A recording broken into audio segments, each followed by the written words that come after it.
فضلناہم علی کثیر ممن خلقنا تفضیلا، فضلناکم علی العالمین۔ تو یہ بھی ایک رعایت ہے۔ ظاہر بات ہے حضرت نوح کی قوم کو تو یہ رعایت نہیں ملی تھی، حضرت ہود کی قوم کو، حضرت صالح کی قوم کو، وہ تو ہلاک کر دیے گئے تھے۔ انہیں موقع دیا جا رہا ہے۔ عسیٰ ربکم ان یرحمکم، اب بھی تمہارا رب تم پر رحمت کرنے کے لیے تیار ہے۔ وَإِنْ عُدْتُمْ عُدْنَا، اور اگر تم نے وہی روش اختیار کی جو پہلے تھی تو پھر ہم بھی وہی کریں گے جو ہم نے پہلے کیا تھا، پھر تم پر عذاب آئے گا، شدید ترین عذاب آئے گا، اس کا میں بعد میں ذکر کروں گا۔ وَجَعَلْنَا جَهَنَّمَ لِلْكَافِرِينَ حَصِيرًا، اور ہم نے جہنم کو تو بنا رکھا ہے، اصل باڑہ جو ہے تمہارے لیے جو اللہ نے تیار کر رکھا ہے وہ تو جہنم کا ہے۔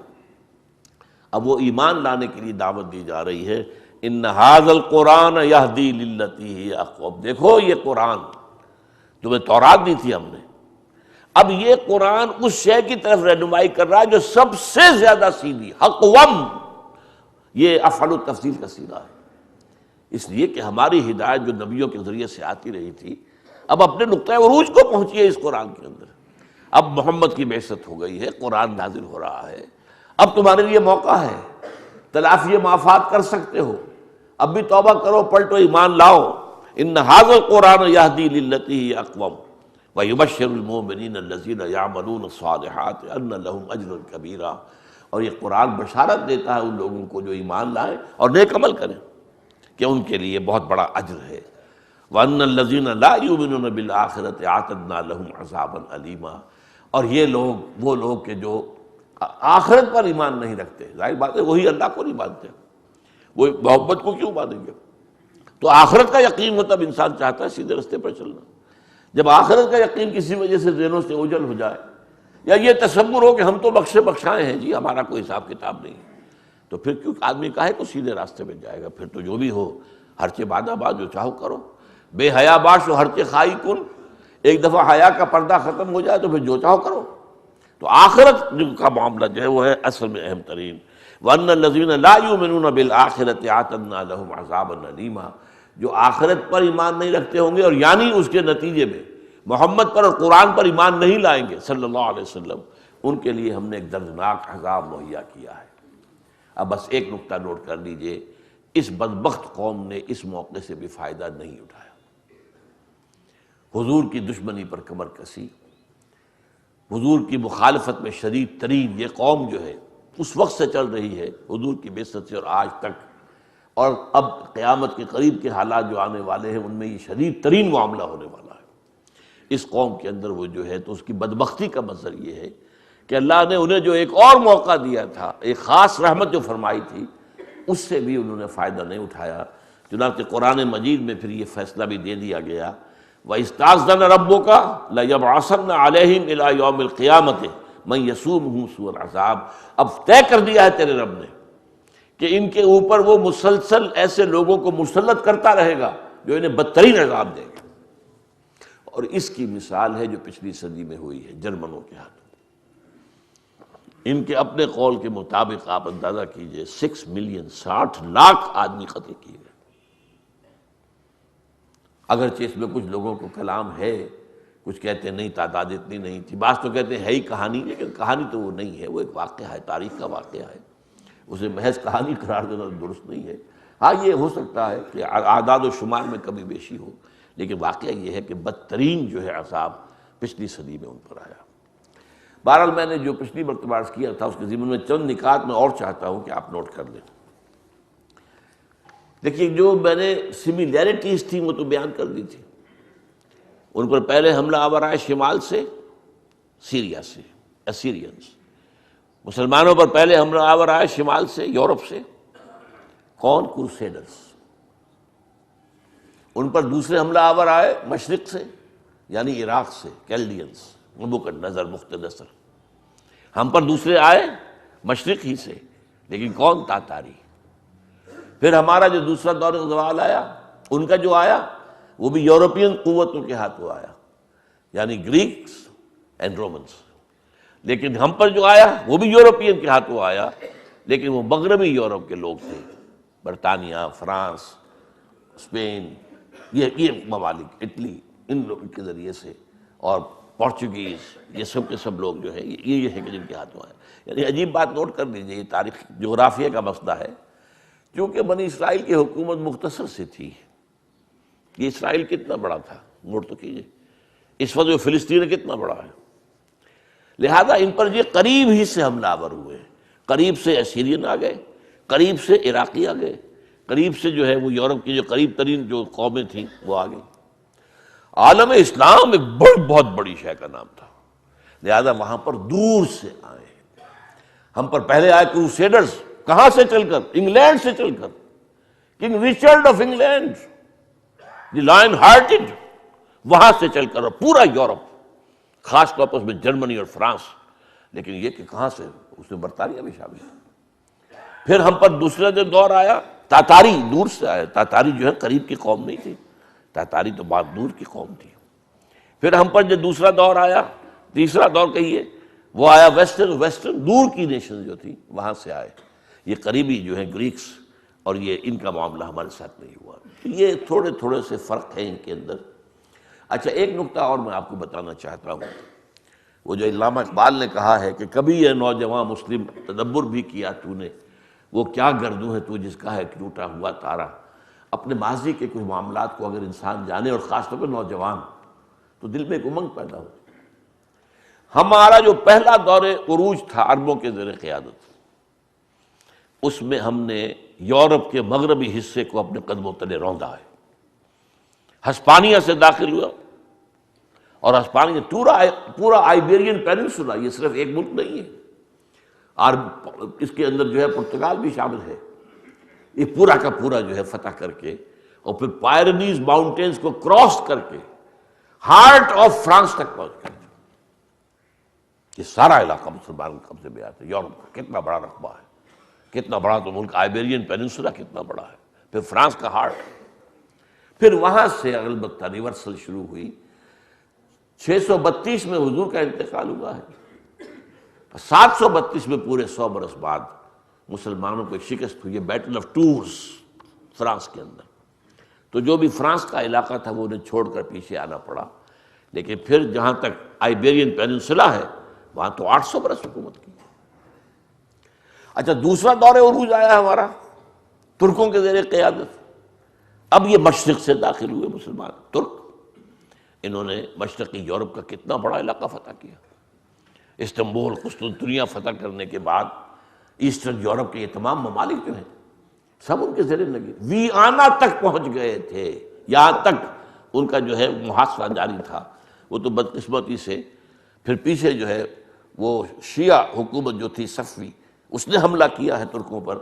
تو پھر ترکوں کو واپس آنا پڑا ہے، کیونکہ اب پیچھے سے ان کا حملہ ہو گیا تھا تو اپنا بیک ڈور تو سنبھالنا تھا. ورنہ یہ کہ تقریباً یوں سمجھیے کہ آدھا یورپ اس وقت بھی مسلمانوں کے قبضے میں آ گیا. تو یہ سملیرٹیز ہیں. اور ایک خاص نکتہ مجھے میرے ذہن میں آیا تھا کہ یہ جو عروج و زوال ہیں، اس میں یورپ کے معاملے میں ایک عجیب معاملہ ہوا ہے.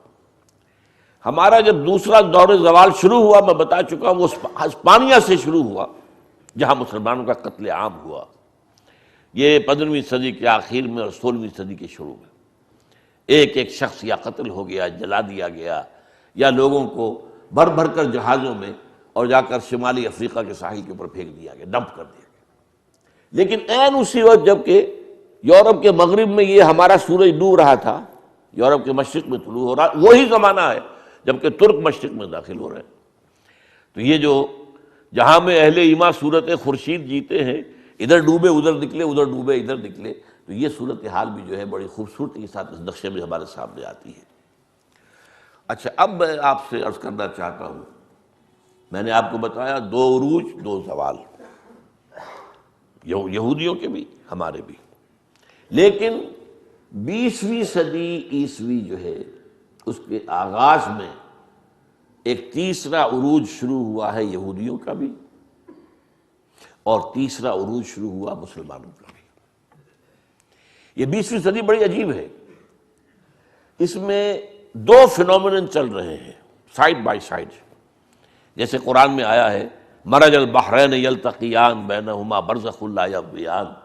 اللہ نے 2 روئیں چلا دی ہیں، وہ ساتھ ساتھ چل رہی ہیں سمندر کے اندر، جس میں یہ پھیکا پانی، اس میں جو ہے کھاری پانی ہے نمکین، اور اس میں میٹھا پانی، میٹھے پانی کی روح چل رہی ہے سمندر میں، اور وہ ملتے نہیں ہیں آپس میں. مرج البحرین یلتقیان بینہما برزخ لا یبغیان، ان میں پردہ اللہ نے ایسا حائل کر رکھا ہے کہ وہ ایک دوسرے میں مدغم نہیں ہوتے، کوئی دوسرے کے اوپر چھا نہیں جاتا، غالب نہیں آتا.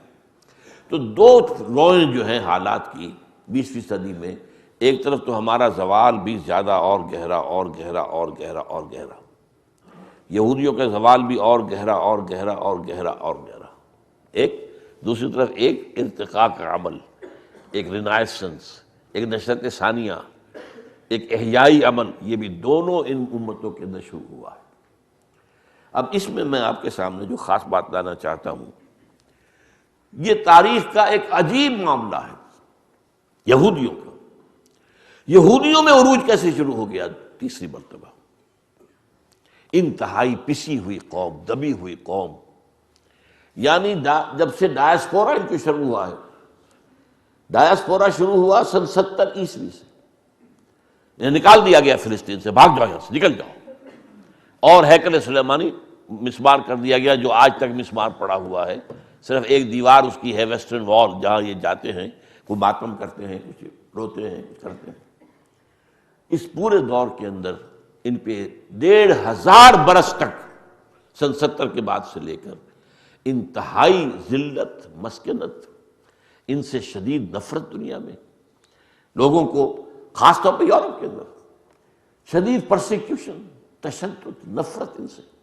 انہیں شہروں میں رہنے کی اجازت نہیں تھی، گھیٹوز میں رہو باہر، جیسے کہ کوڑیوں کے لیے کوئی علیحدہ بنا دیے جائیں کہ شہر میں مت آنا، بس وہاں رہو. تو یہ کہ ان کو علیحدہ رہو، یہ گندے ہیں، ان میں بدبو آتی ہے، یہ لوگ جو ہے اس قابل نہیں ہے کہ انہیں ہم اپنے شہروں کے اندر آنے دیں. ہاں ٹھیک ہے، آخر انسان ہے، کوئی کھانے پینے کے لیے، کوئی خرید و فروخت کرنے کے لیے، چلو 2 گھنٹے کے لیے، جیسے کرفیو 2 گھنٹے کے لیے کھول دیا جائے تو اجازت ہے، شہروں میں آ جاؤ. 1500 برس تک جس قوم کا یہ معاملہ رہا ہے، آج وہ اس انتہا کو پہنچی ہوئی ہے کہ اس کی مملکت قائم ہو چکی ہے. اسرائیل، وہ اپنے گھر میں لوٹ کر آ گئے، یروشلم دوبارہ فتح کر لیا، اور عالم عیسائیت پر ان کا قبضہ ہے. یہی عیسائی تھے جو ان سے نفرت کرتے تھے، انہیں پرسیکیوٹ کرتے تھے.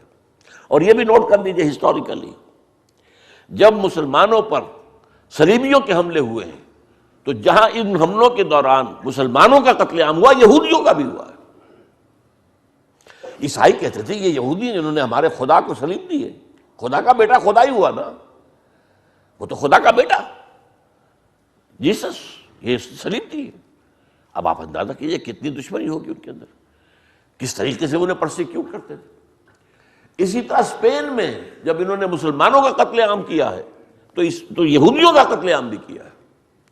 گویا کہ 16ویں صدی کے آغاز تک معاملہ کیا تھا یورپ میں کہ عیسائی شدید نفرت کرتے تھے، پرسیکیوٹ کرتے تھے، تشدد کرتے تھے، اور ان پر ذلت اور مسکن طاری ہو گئی تھی یہ یہودیوں کے اوپر.